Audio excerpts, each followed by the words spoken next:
I once heard the great American motivational speaker Jim Rohn say, the old expression of you take care of me and I take care of you was shallow. Instead, he offered what according to him was a better variant of the same expression, and it was, I will take care of me for you if you will please take care of you for me. What do you think? Which of the two expressions do you think is better? You take care of me and I take care of you, or I will take care of me for you if you will please take care of you for me. I come across a lot of young people daily who carry the burden of family on their shoulders. They live a frugal lifestyle, all may be to support their loved ones back home. Some work multiple jobs just to earn more so as to send more home. There's another school of thought that says the best contribution you can make to another person is self-development.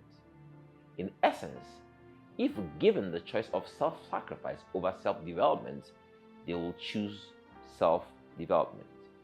Me first. A strong me is of more use to you than a weak me. This line of reasoning believes that self-sacrifice only earns contempt, while self-development earns respect. Is the mother who says, I will give up my life and career for my kids, noble or foolish?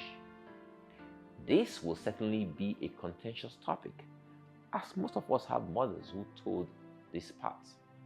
But I can say this for a fact that self-investment and personal development is noble and will always earn respect.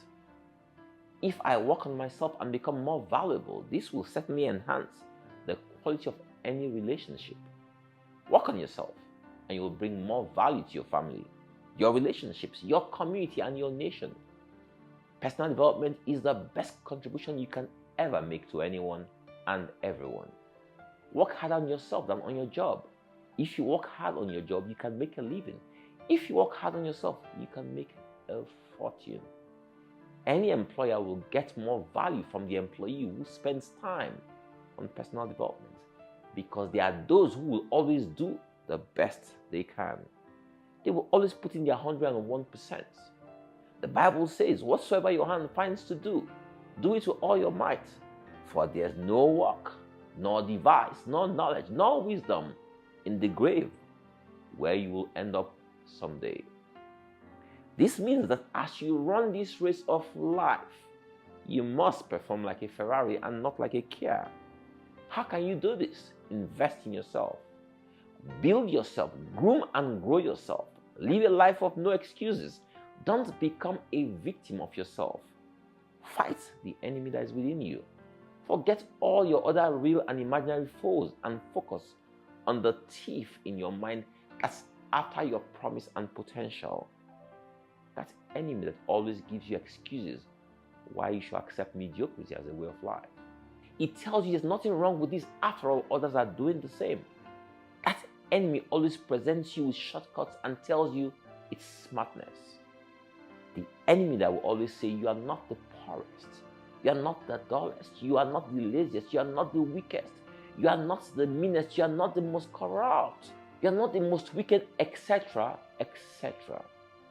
I once heard someone describe the word poor as passing over opportunities repeatedly.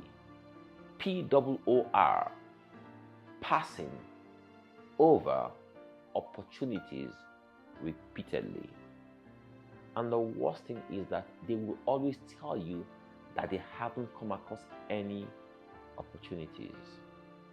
Someone please tell them that waking up today is another opportunity for personal development. Read, read, read. Listen to messages that amplify and edify. Follow those who are going somewhere. Network with those who have figured it out. Create goals that are bigger than you. Use all obstacles to build your strength, endurance, and perseverance. Sidestep all those who quit the race. It has become important to speak on this topic because increasingly I see those who call themselves Christians embracing fear over faith. They embrace lack over blessings. They embrace mediocrity over excellence. A challenged world economy is a time for all believers to arise and shine. The world seeks excellence. And who else carries the spirit of excellence, if not the sons of God? Excellence commands value and resources in the marketplace.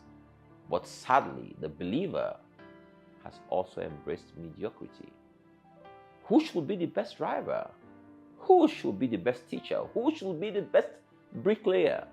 Who should be the best staff? Who should be the best policeman or politician? Who should be the best in any and everything?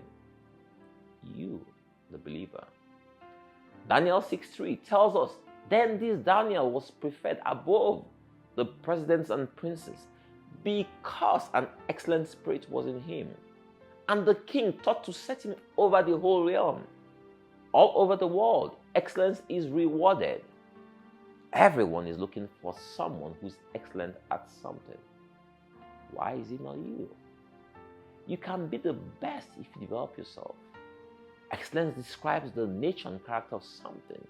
The very nature and character of God shows us what is good, perfect, holy, and excellent.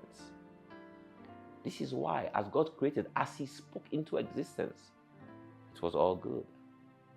This is why the earnest expectation of the creature waits for the manifestation of the sons of God, for the manifestation of excellence from those whose DNAs carry excellence like that of their Father. But it all starts with personal development. I will now show you an example of personal development.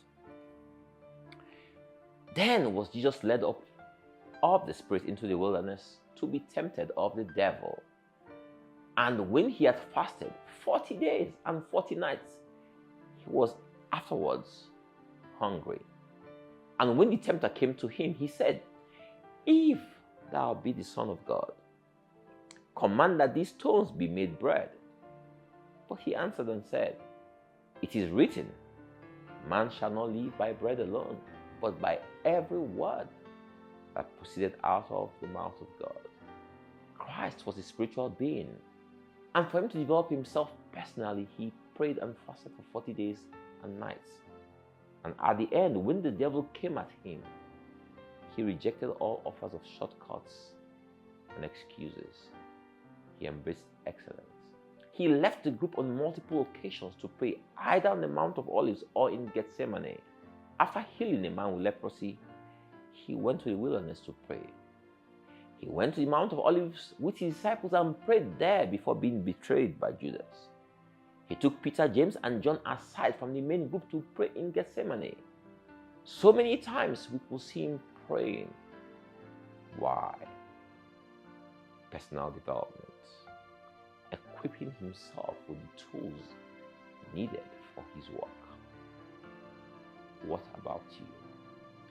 How are you developing yourself? If you are a child of God, you must be excellent in all that you do. How are you preparing yourself for excellence? It starts with a life of no excuses, no shortcuts. Arise and shine. God bless you all.